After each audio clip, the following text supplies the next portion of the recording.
Dahil marami kaming alagang aso, hindi maiiwasan yung may magko-comment na nakakadiri kasi ang dami-daming kuto daw.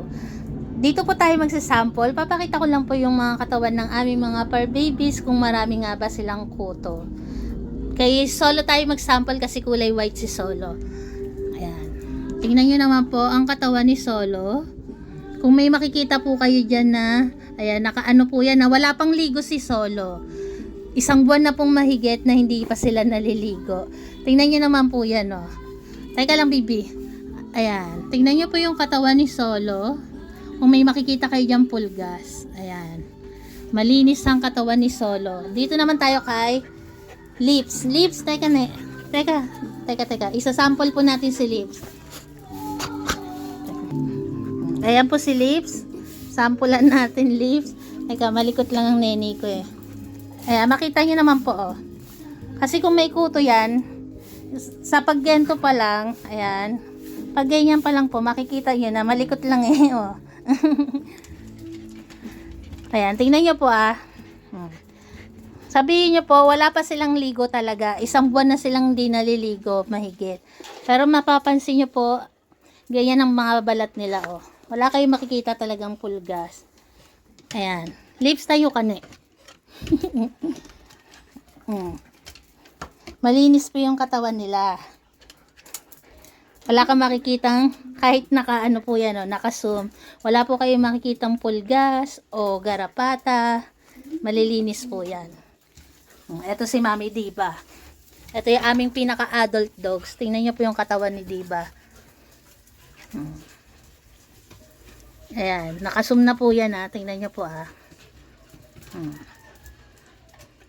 Ayan, makita nyo po ang katawan ni Mami Diva namin. Ayan, masasagot na po yung inyong hinala sa aming mga fur babies. Ayan, wala kayong makikitang pulgas o mga gumagapang-gapang.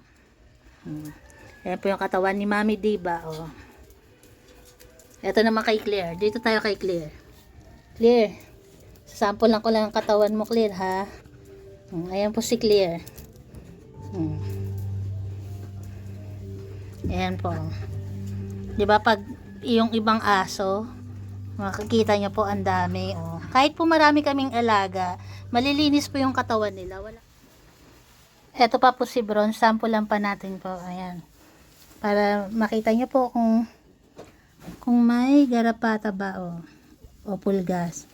Ayan. Tutok pa natin maigi. Ayan. Oh.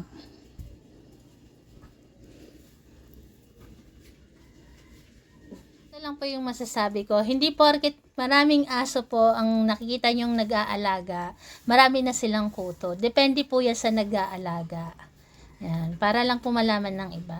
Depende po yan sa nag-aalaga kung hahayaan mo bang maraming kuto yung fur babies nyo o syempre, kung mahal mo sila, dapat aalagaan mo sila. Hindi mo hahayaan na magkaganon po na marami silang kuto. Yan.